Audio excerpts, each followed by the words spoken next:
Muito boa tarde. É com imensa satisfação que estamos iniciando neste momento a primeira edição do AgriFórum Virtual, webconference idealizada pelo IUMA em parceria com a Editora Gazeta. Meu nome é Romar Belling, sou jornalista e editor e estarei responsável pela mediação dos trabalhos, na interação com o palestrante convidado e no encaminhamento de questões formuladas pelo público.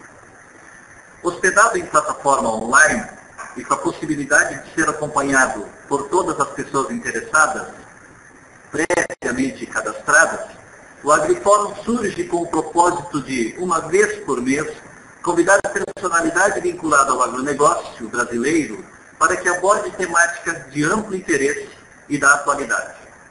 Deste modo, o projeto oferece espaço valioso e prático de aprendizagem, de interação e de aproximação com lideranças referenciais das mais diversas áreas. Ao longo de 2013, num total de 10 edições, sempre na última terça-feira de cada mês, das 13 horas às 13h30, considerado um horário de intervalo nas atividades de rotina dos agentes do agronegócio, especialistas de forte projeção nacional e internacional visitarão este ambiente virtual a fim de se dirigirem a vocês. Para esta primeira edição, o nosso convidado especial é o professor Wellington Pacheco Barros, que abordará o direito agrário e ambiental no agronegócio, tema com fortes implicações num país eminentemente apoiado sobre a produção agrícola, caso do Brasil.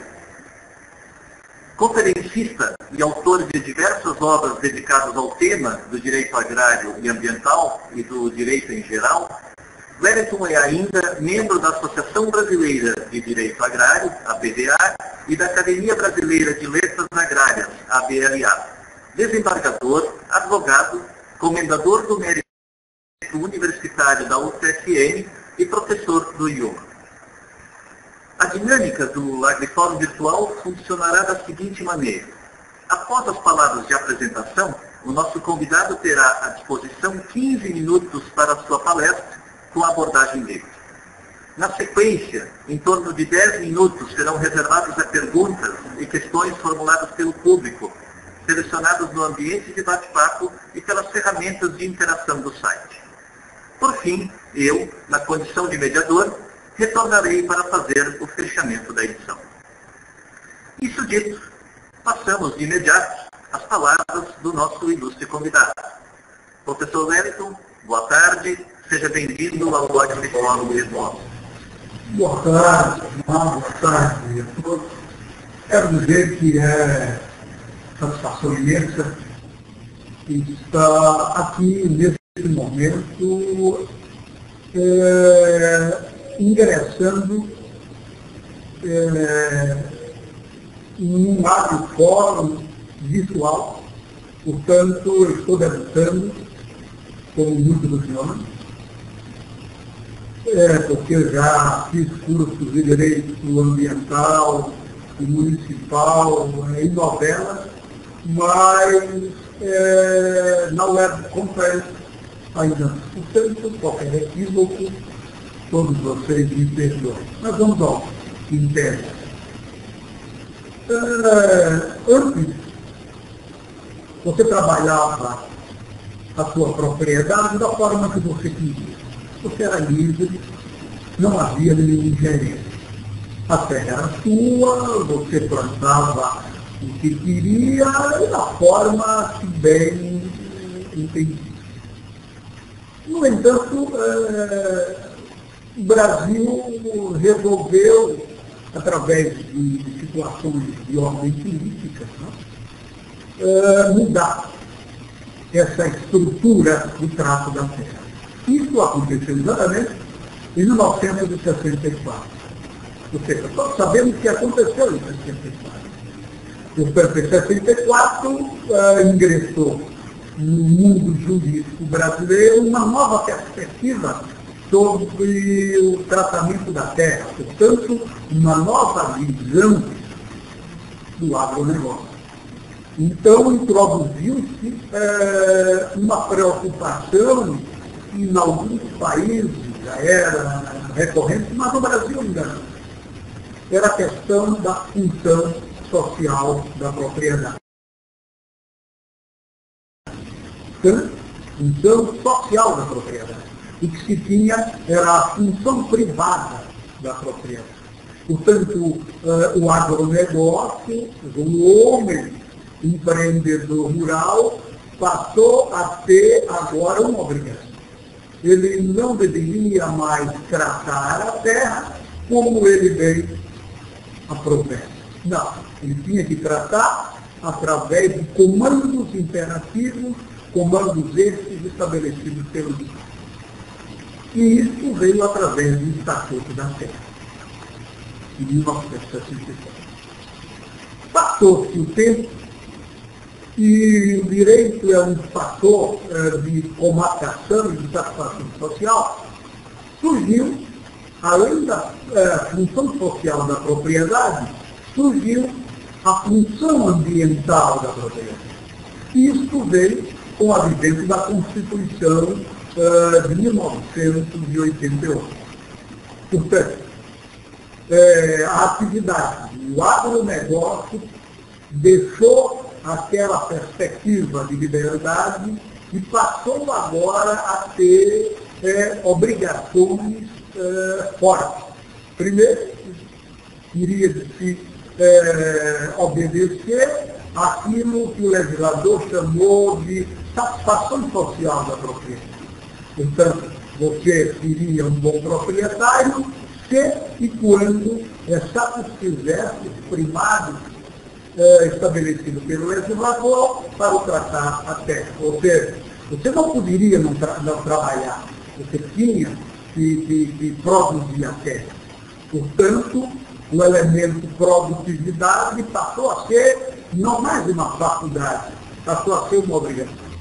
E pela primeira vez, veja bem, em 1964, se introduziu na legislação brasileira, no direito agrário, a preocupação com os chamados recursos naturais.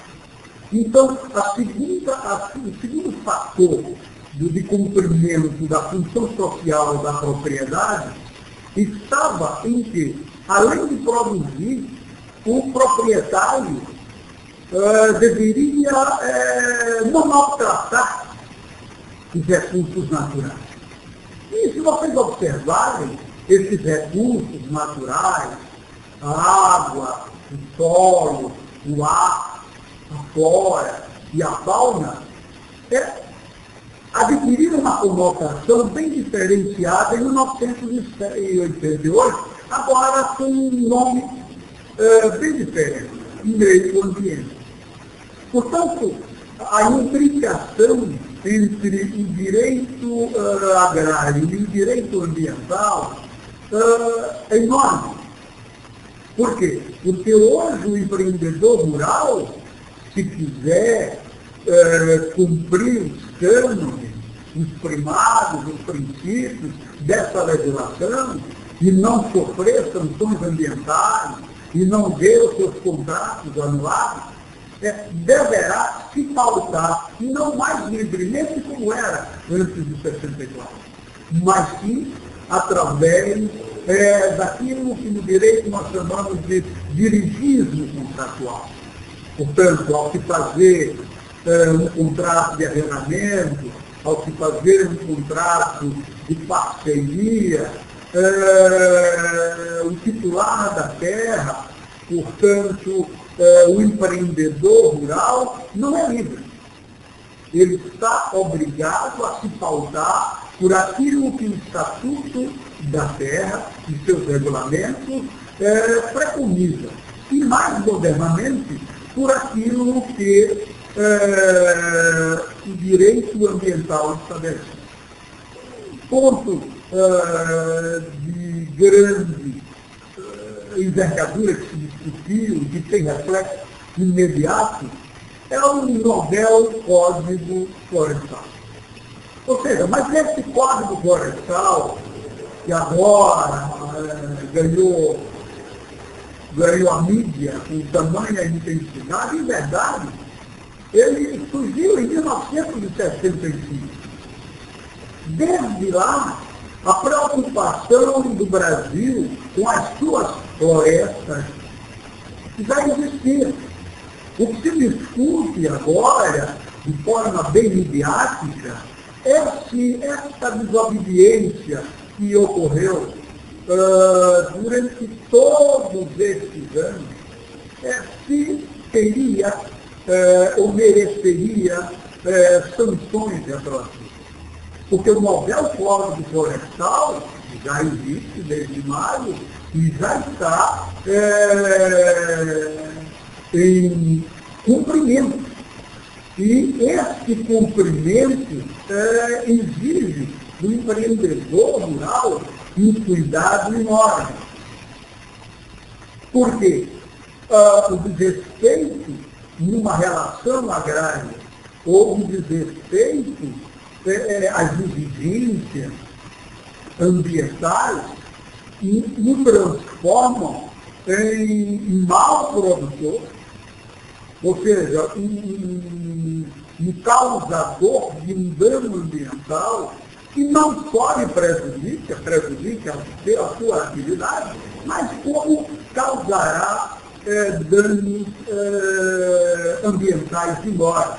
E o meio ambiente, todos sabemos, segundo o artigo 225 da Constituição Federal, é um bem público de uso comum do povo. Nós somos os donos do meio ambiente. Portanto, há que se ter essa preocupação. Há que se estabelecer que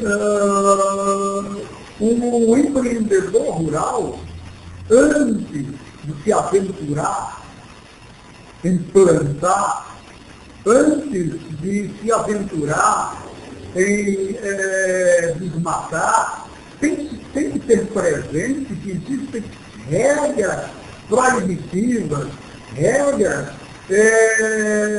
que o obrigam a tratar a terra, tratar a água, tratar o ar, a flora e a fauna com cuidado. Vamos dar um exemplo, talvez de muita repercussão, mas que as pessoas que não são afeitas ao direito agrário e ao direito ambiental desconhecem. Por exemplo, um contrato de arrendamento. Né? Alguém tem uma propriedade e quer que outro trabalhe a propriedade. O que é que ocorre? Ocorre que essa propriedade, esse contrato, não é livre. Não pode o dono da terra ou o arrendatário estabelecerem regras de puro e simplesmente arbítrio contratual. Não. Existem obrigações, existem vinculações estabelecidas no Estatuto da Terra. Vamos dar agora um segundo exemplo, aproveitando o primeiro. Você planta arroz, portanto precisa imensamente da água para irrigar o seu arroz. Vocês sabem que a água é um bem público? Vou repetir. Vocês sabem que a água é um bem público? Por via de consequência, se fizer um contrato de arrendamento para se plantar arroz e se clausurar com a venda de água, isso é uma cláusula absolutamente nula, porque se a água é um bem público, não pode o particular estar se utilizando de um bem que não é seu.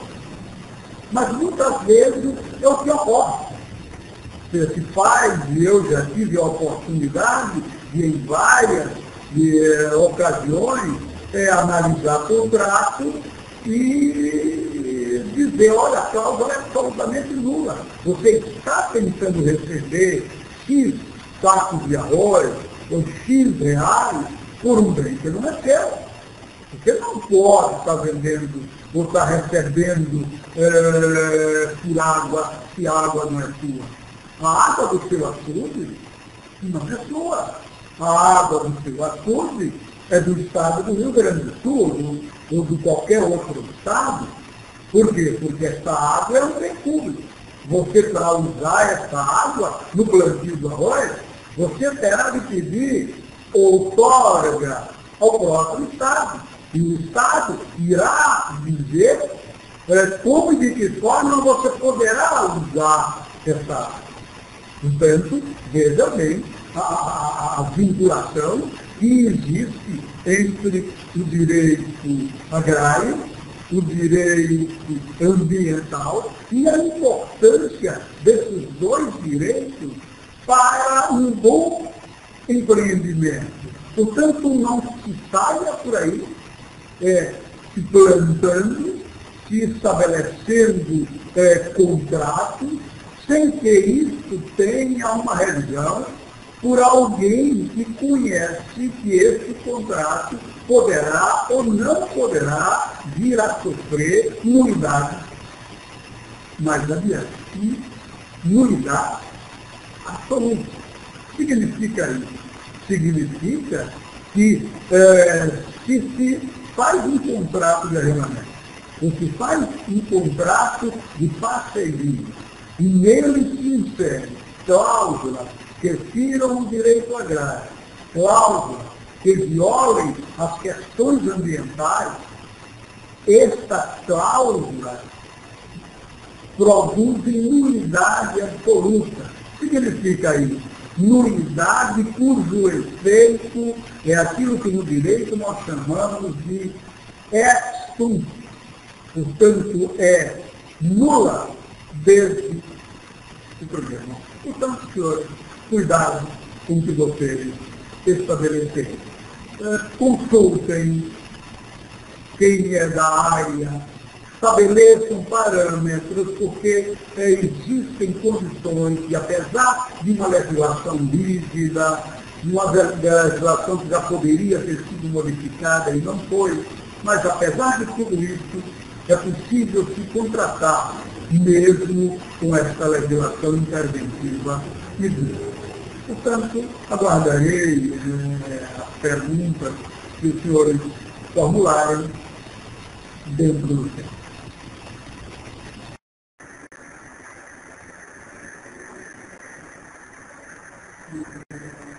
Professor Wellington, muito obrigado por sua explanação e suas ponderações acerca do tema. Para potencializar o tempo desta web conference, passaremos então de imediato às questões encaminhadas através do ambiente virtual. Uma primeira questão, professor. Se o senhor tivesse que determinar o elemento mais crucial em termos de direito agrário para os próximos anos, qual seria? Terra, água, relação com os animais? Olha, a pergunta é bem interessante e eu não poderia isolar qualquer um desses elementos, senão juntá-los, porque o amanho da terra envolve necessariamente o uso da água, quer seja na agricultura hortícola, quer seja através do pivô e coisas do gênero. E mais ainda, o uso de determinados inseticidas, de determinados herbicidas, sem a devida prescrição agronômica, poderá causar danos ambientais à flora e à fauna. Portanto, eu sempre, muitas vezes, faço palestra brinco. Você sabe quem é o dono do tipo? Você sabe quem é o dono do bem civil? Você sabe quem é o dono do sabiá? Pois bem, todos esses bens citados têm nome. Portanto, cuidado com o que vocês vão fazer com os bens que não são seus. Porque o sabiá é um bem da União. O tico-tico é um bem da União. E olha, cuidado, na Semana Santa, com a macela que você vai colher. A macela nossa, dos nossos carros, é bem público. Daqui a pouco, você pode estar sofrendo uma questão administrativa, um sancionamento administrativo, quiçá até penal, por causar dano ao meio ambiente com a colheita da macela. Portanto, pessoal, cuidado com o pico, cuidado com a macela. Eles são bens ambientais e, como tais, são bens públicos. Professor Wellington, para efeitos do direito agrário, muda a relação quando se trata, por exemplo, de micro ou pequeno produtor, ou quando se trata de grande produtor? Não, mas isso é um defeito da nossa legislação. E há pouco eu comentava o seguinte, quando se introduziu o direito agrário, partiu-se do princípio de que, isso em 64, como eu já disse, o trabalhador era um pobre coitado. Portanto, como ele era um hipossuficiente, deveria o Estado protegê-lo com uma legislação forte. Portanto, o direito agrário é de uma legislação forte. Ocorre que o tempo passou, o pobre trabalhador, visionado em 1964, deixou de ser. Muitas vezes o arrendatário, hoje, ou na visão do legislador de 64, era o pobre coitado, hoje é o capitalista. Resultado, esse capitalista que tem o capital como um protetor natural, tem também a seu favor a legislação. Portanto, a legislação, infelizmente, trata o trabalhador rural, só tem o seu trabalho como capital, igual ao empreendedor rural, que tem o capital, suas máquinas, e mais ainda toda uma legislação de proteção. Eu já tenho feito algumas manifestações, inclusive a deputados federais, no sentido de que aproveitem a oportunidade e modifiquem o direito agrário. Mas enquanto isso não acontecer, enquanto o direito agrário não for ter essa modificação para diferenciar o joio do trigo, para diferenciar o pequeno do grande, nós temos uma legislação igual para todos.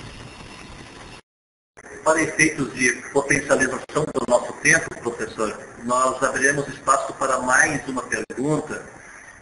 Temos uma pergunta através do bate-papo, encaminhada por Joaquim Basso. Ele diz, gostaria de saber do ilustre professor a respeito do novo Código Florestal. Qual a opinião dele a respeito da nova legislação e que mudanças elas trazem para o produtor rural? Bem, a questão interessante. Eu acompanhei as modificações no Código Florestal. Em verdade, essas modificações não foram muito intensas, apenas adaptou-se a uma realidade de hoje, uma legislação que foi criada para uma realidade de 1970. Mas o Código Florestal, ele assumiu, e aqui eu não entro no posicionamento de certo ou errado, mas o Código Florestal assumiu uma posição nítida de proteger o produtor rural. Portanto, não é para menos a grita em determinados momentos, em determinados pontos, com uma certa razão, dos ambientalistas. Portanto, há um nítido viés do novo Código Florestal em proteger o produtor. Por exemplo, sobre o perdão, porque o Código Florestal de 1965 foi sempre cumprido, não houve cumprimento. Veio o novel Código Florestal e, diante desse descumprimento, estabeleceu um parâmetro sobre o qual não se falava mais na retroatividade.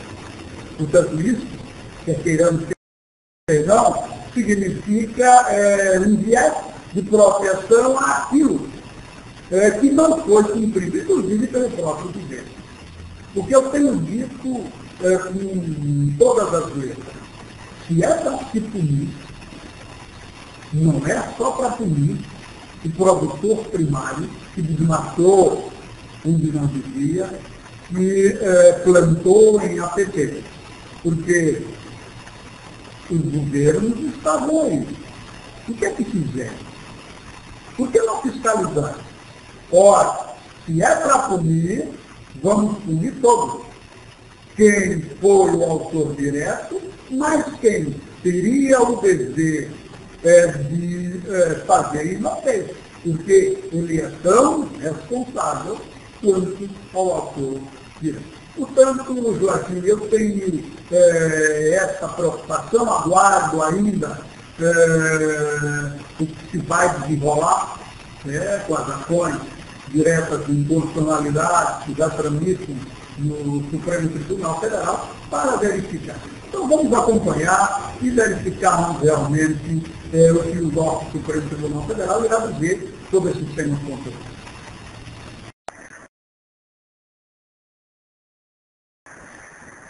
Muito bem.